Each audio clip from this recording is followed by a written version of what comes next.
ಎಲ್ಲರಿಗೂ ನಮಸ್ಕಾರ. ಶೇಖರ್ ಸೆಡಂ. ಇವತ್ತು ನಾವು ಮಹಾರಾಷ್ಟ್ರದಲ್ಲಿದ್ದೀವಿ. ಮಹಾರಾಷ್ಟ್ರದ ಪುಣೆಯಲ್ಲಿದ್ದೀವಿ.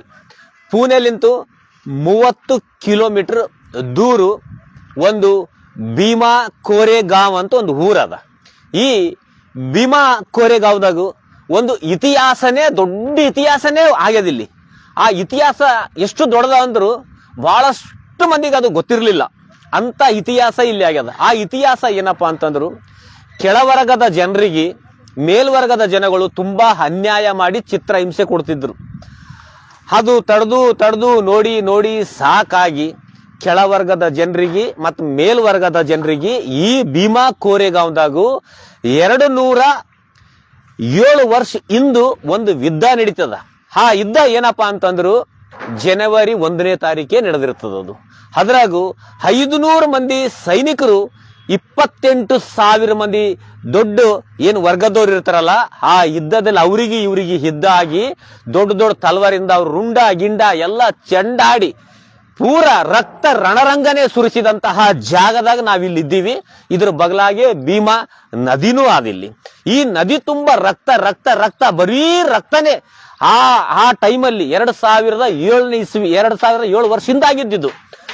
ಇದು ಡಾಕ್ಟರ್ ಬಾಬಾ ಸಾಹೇಬ್ ಅಂಬೇಡ್ಕರ್ ಅವರು ಲಂಡನ್ನಿನಾಗ ಓದಬೇಕಾದ್ರು ಅವಾಗ ಯಾವುದೋ ಒಂದು ಸಣ್ಣ ಬುಕ್ಕಿನಾಗ ಒಂದು ಸಣ್ಣ ಪೇಜ್ ಸಿಕ್ಕಿರ್ತದ ಅವರಿಗೆ.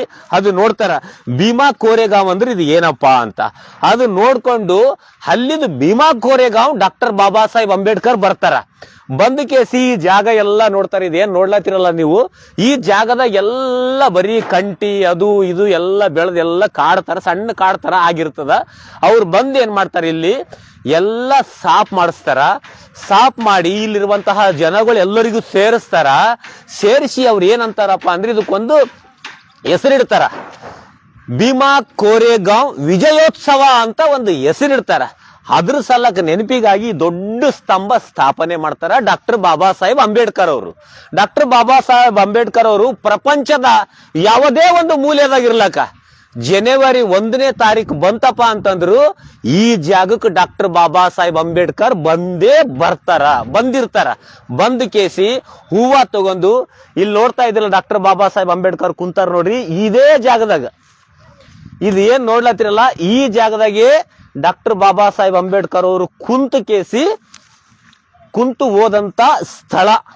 ಅದಕ್ಕೆ ನಾವು ಯಾವುದೇ ಜಿಲ್ಲೆ ತಾಲೂಕದಾಗಿರ್ಲಿ ಪುನಃ ಬಂದೇವಪ್ಪ ಅಂತಂದ್ರು ಡಾಕ್ಟರ್ ಬಾಬಾ ಸಾಹೇಬ್ ಅಂಬೇಡ್ಕರ್ ಅವ್ರಿಗೆ ಸ್ಥಳ ಏನ್ ಇಲ್ಲಿ ಬಂದು ಕುಂತು ಹೋಗ್ಯಾರಲ್ಲ, ವಿಜಯೋತ್ಸವ ಕೊಂಬ ಸ್ಥಾಪನೆ ಮಾಡ್ಯಾರಲ್ಲ, ಇಲ್ಲಿ ಬಂದು ನಾವೆಲ್ಲರೂ ಹೋಗ್ಬೇಕು. ಅವಾಗ್ಲಿಂತ ಎಲ್ಲ ಘರ್ಷಣೆ ಸ್ಟಾರ್ಟ್ ಆಯ್ತು. ಕೆಳವರ್ಗದ ಜನರಿಗೆ ಯಾರು ಅನ್ಯಾಯ ಮಾಡ್ತಾರಲ್ಲ ನಾವೆಲ್ಲರೂ ಅವರ ವಿರುದ್ಧ ಹೋರಾಟ ಮಾಡ್ಬೇಕಂತೂ ಪ್ರತಿಯೊಬ್ಬರ ತಲೆಯಲ್ಲಿ ಕಿಚ್ಚು ಬಂತು. ಕಿಚ್ಚು ಬರೋದ್ರಿಂದ ಅವಾಗಿಂದ ಸಂಘಟನೆಗಳಾಗ್ಲಿ ಹೋರಾಟ ಆಗ್ಲಿ ಸ್ಟಾರ್ಟ್ ಆಯಿತು. ಅದಕ್ಕಾಗಿ ನಾವೇನ್ ಹೇಳ್ತೀವಪ್ಪ ಅಂದ್ರೆ ಯಾವುದೇ ಜಿಲ್ಲೆಯವರು ನೀವು ಪುನಃ ಬಂದಿರ ಅಂದ್ರು 30 ಕಿಲೋಮೀಟರ್ ಭೀಮಾ ಕೋರೆಗಾಂವ್ ಅಂತ ಅದ. ಭೀಮಾ ಕೋರೆಗಾಂವ್ ಬಂದ ಕೇಸಿ ಈ ಸ್ತಂಭ ನೋಡಿದ್ರಂದ್ರೆ ನಿಮ್ಗೆ ಎಲ್ಲರಿಗೂ ಗೊತ್ತಾಗ್ತದೆ ಇತಿಹಾಸ ಅಂದ್ರೆ ಏನು.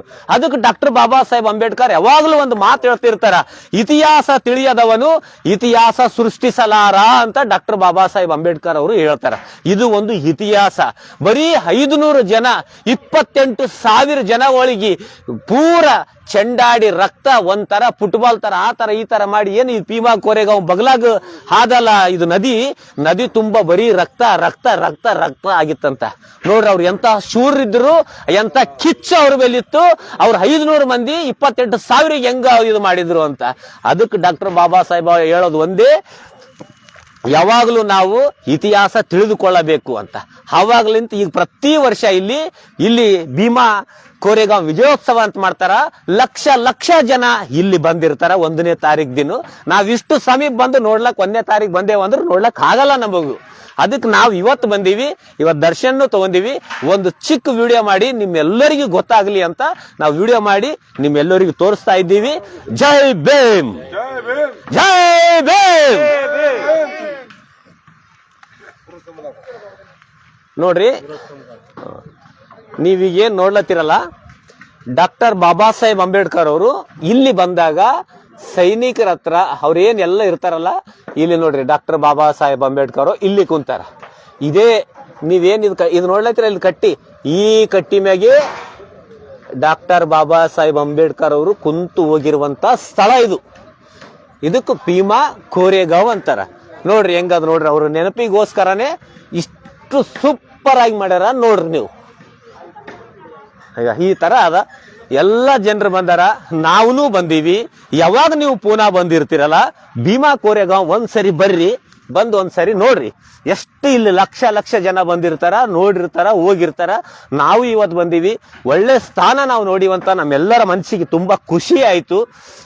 ಈಗ ಪ್ರತಿ ವರ್ಷ ಜನವರಿ 1ನೇ ತಾರೀಕು ಬಂತಪ್ಪ ಅಂದ್ರು ಭೀಮಾ ಕೋರೆಗಾಂವ್ ವಿಜಯೋತ್ಸವ ಅಂತ ನಾವೆಲ್ಲರೂ ತಾಲೂಕಾ, ಜಿಲ್ಲೆ, ಎಲ್ಲ ಹಳ್ಳಿ ಕೊಡುಕಳಿ ನಾವು ಆಚರಣೆ ಮಾಡ್ತಾ ಇದ್ದೀವಿ. 2007ನೇ ಭೀಮಾ ಕೋರೆಗಾಂವ್ ವಿಜಯೋತ್ಸವ ಇದು. ಮುಂದಿನ ದಿನಗಳಾಗ ಇದ್ರ ಬಗ್ಗೆ ಪ್ರತಿಯೊಬ್ಬರಿಗೂ ಎಲ್ಲ ಗೊತ್ತಾಗ್ಲಿ. ಡಾಕ್ಟರ್ ಬಾಬಾ ಸಾಹೇಬ್ ಅಂಬೇಡ್ಕರ್ ಯಾವಾಗಲೂ ಒಂದೇ ಹೇಳ್ತಾ ಇದ್ರು, ಇತಿಹಾಸ ತಿಳಿಯದವನು ಇತಿಹಾಸ ಸೃಷ್ಟಿಸಲಾರ ಅಂತ. ನಮ್ಮೆಲ್ಲರಿಗೂ ಬೇರೆ ಬೇರೆ ಬೇರೆ ಗೊತ್ತಿದ್ದು ಗೊತ್ತಿರ್ಲಾರ್ದು ನಮ್ಮ ತಲೆಯಲ್ಲಿ ತುಂಬಿ ಹಾಕಿದ್ದಾರೆ. ಸತ್ಯ ಅನ್ನೋದು ಮುಚ್ಚಬೇಕಂತ ಎಷ್ಟು ಮಾಡಿದ್ರು ಸತ್ಯ ಈಗ ನೀವೇನ್ ನೋಡ್ತಾ ಇದ್ರಲ್ಲ ಈ ತರ ಹೊರಗಡೆ ಬಂದೇ ಬರ್ತದ. ಸತ್ಯಕ್ಕೆ ತಡೆಯುವಂತಹ ಶಕ್ತಿ ಯಾರಿಗೂ ಇಲ್ಲೇ ಇಲ್ಲ. ಅಂತ ಶಕ್ತಿ ಸತ್ಯಕ್ಕಿರ್ತದ. ಅದಕ್ಕೆ ಬಾಬಾ ಸಾಹೇಬ್ ಅಂಬೇಡ್ಕರ್ ಅವರು ಒಂದೇ ಮಾತು ಹೇಳೋರು, ನೀವು ನಿಷ್ಠಾವಂತರಾಗಿರ್ರಿ, ಕರೆಕ್ಟ್ ಆಗಿರಿ, ನೀವು ಗೆದ್ದೇ ಗೆಲ್ತೀರಿ ಅಂತ. ಅದಕ್ಕೆ ನಾವೆಲ್ಲರೂ ಡಾಕ್ಟರ್ ಬಾಬಾ ಸಾಹೇಬ್ ಅಂಬೇಡ್ಕರ್ ಅಭಿಮಾನಿಗಳಾಗಿ ನಾವು ಕರೆಕ್ಟ್ ಆಗಿರ್ಬೇಕು. ನಾವ್ ಯಾರಿಗೂ ಮೋಸ ಮಾಡಬಾರ್ದು, ಕರೆಕ್ಟಾಗಿ ಹೋರಾಟ ಮಾಡಬೇಕು. ನಾವು ಸ್ವಾರ್ಥಿಗಳಾಗಬಾರ್ದು. ಡಾಕ್ಟರ್ ಬಾಬಾ ಸಾಹೇಬ್ ಅಂಬೇಡ್ಕರ್ ಅವರು ಸ್ವಾರ್ಥಿಗಳು ಆಗಿದ್ರಂದ್ರು ಇಡೀ ಪ್ರಪಂಚದಲ್ಲೇ ಯಾರು ಅಷ್ಟು ಶ್ರೀಮಂತರು ಇರ್ತಿರ್ಲಿಲ್ಲ, ಅಷ್ಟು ಶ್ರೀಮಂತರಾಗಿರ್ತಿದ್ರು ಅವರು. ಅದಕ್ಕೆ ಅವ್ರು ಎಲ್ಲಿ ₹1 ತಗೊಳ್ಳದೆ ತುಂಬಾ ಸ್ವಾಭಿಮಾನದಿಂದ ಬದುಕಿರುವಂತ ಇಡೀ ಪ್ರಪಂಚದಲ್ಲೇ ಇದ್ದಾರೆ ವ್ಯಕ್ತಿ ಅಂದ್ರೆ ಅದು ಏಕೈಕ ವ್ಯಕ್ತಿ ನಮ್ಮ ಡಾಕ್ಟರ್ ಬಾಬಾ ಸಾಹೇಬ್ ಅಂಬೇಡ್ಕರ್ ಅವರು. ನೋಡ್ರಿ, ಅವ್ರು ಸತ್ತಾಗ ಅವ್ರಿಗೆ ಮಣ್ಣು ಮಾಡ್ಲಿಕ್ಕೆ ರೊಕ್ಕ ಅವ್ರಿಗೆ ಇರ್ಲಿಲ್ಲ. ಅಂತ ಸಿಚುವೇಶನ್ನಾಗಿದ್ರು ಅವ್ರು ಯಾರ ಹತ್ರನೂ ದುಡ್ಡು ತಗೊಂಡಿಲ್ಲ. ಅವ್ರಿಗೆ ಒಂದೇ ಇತ್ತು, ನನ್ನ ಭಾರತ ದೇಶದ ಪ್ರಜೆಗಳು, ನಿಂದುಳಿದಂತಹ ವರ್ಗದವರಿಗೂ ಎಲ್ಲರಿಗೂ ಶಾಲಿ ಕಲಿಬೇಕು, ಎಲ್ಲರೂ ಒಳ್ಳೆಯರಾಗಬೇಕು, ಎಲ್ಲರೂ ಮುಂದೆ ಬರಬೇಕು ಅಂತ ಅವರ ಒಂದು ದೊಡ್ಡ ಕನಸಾಗಿತ್ತು. ಈಗ ನಾವೆಲ್ಲ ಟೀಚರ್ ಆಗಲಿ, ಹೆಡ್ ಮಾಸ್ಟರ್ ಆಗಲಿ, PSI ಆಗಲಿ, ಸರ್ಕಲ್ ಆಗಲಿ, ಪೊಲೀಸ್ ಆಗಲಿ, ನಾವೇನೆಲ್ಲ ನಾವು ಇವತ್ತು ನಾವು ಗೌರ್ಮೆಂಟ್ ಸವಲತ್ತೆಲ್ಲ ನಾವು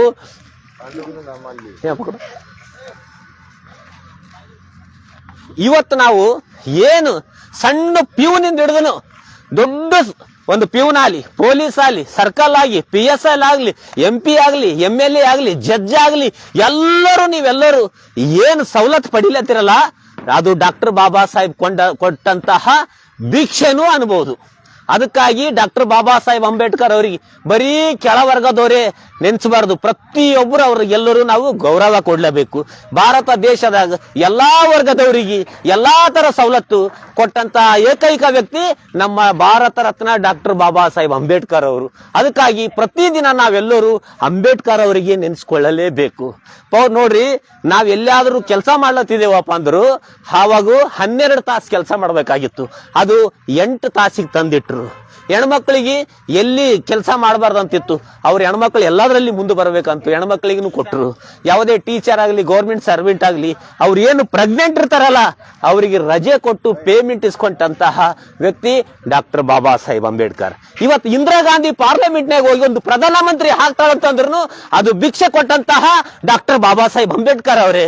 ಒಂದು ಇಂದಿರಾ ಗಾಂಧಿಗೆ ಒಂದು ದೊಡ್ಡ ದೇವಸ್ಥಾನದಾಗ ಹೋದ್ರು ಬ್ರಾಹ್ಮಿನ್ಸ್ ದವರು, ನೀವು ಈ ದೇವಸ್ಥಾನದಾಗ ಬರಬಾರ್ದಮ್ಮ, ನಿನ್ನ ಗಂಡ ಸತ್ತಾನ, ನೀನು ವಿಧವೆ ಇದ್ದಿ, ಈ ದೇವಸ್ಥಾನದಾಗ ಬರಬೇಡ ಅಂತ ಇಂದಿರಾ ಗಾಂಧಿಗೆ ಆ ದೇವಸ್ಥಾನದಾಗ ಬಿಟ್ಟಿಲ್ಲ. ಆದ್ರೆ ಡಾಕ್ಟರ್ ಬಾಬಾ ಸಾಹೇಬ್ ಅಂಬೇಡ್ಕರ್ ಅವರು ಇಂದಿರಾ ಗಾಂಧಿಗೆ ಪ್ರಧಾನಿ ಪಟ್ಟ ಕೊಟ್ಟು ದೊಡ್ಡ ಪ್ರಧಾನಿ ಆಗುವಂತ ಅವಕಾಶ ಕೊಟ್ರ. ಯಾರು ಕೊಡ್ಲಾರ್ದಂತ ಅವಕಾಶ ಡಾಕ್ಟರ್ ಬಾಬಾ ಸಾಹೇಬ್ ಅಂಬೇಡ್ಕರ್ ನಮಗಾಗ್ಲಿ ನಿಮಗಾಗ್ಲಿ ಎಲ್ಲರಿಗೂ ಕೊಟ್ಟಾರ. ಒಂದ್ ರೀತಿಯಲ್ಲಿ ನೋಡ್ಬೇಕಾದ್ರೆ ದೇವ್ರಕಿನ ಹೆಚ್ಚು ಕೆಲಸ ಡಾಕ್ಟರ್ ಬಾಬಾ ಸಾಹೇಬ್ ಅಂಬೇಡ್ಕರ್ ಅವ್ರು ಮಾಡ್ಯಾರ. ನೀವೆಲ್ಲರೂ ಬಾಬಾ ಸಾಹೇಬ್ ಅಂಬೇಡ್ಕರ್ ಅನ್ವಯ ಆಗ್ರಿ, ಅವ್ರ ಸಿದ್ಧಾಂತಗಳು ಓದ್ರಿ. ಯಾವಾಗ ನೀವು ಅಂಬೇಡ್ಕರ್ ಬಗ್ಗೆ ತಿಳ್ಕೊತೀರಿ, ಅಂಬೇಡ್ಕರ್ ಬಗ್ಗೆ ನಿಮ್ಗೆ ಅವಾಗ ನಿಮ್ಮೆಲ್ಲರಿಗೂ ಗೊತ್ತಾಗ್ತದ. ಜೈ ಭೀಮ್, ಜೈ ಭೀಮ್, ಜೈ ಭೀಮ್.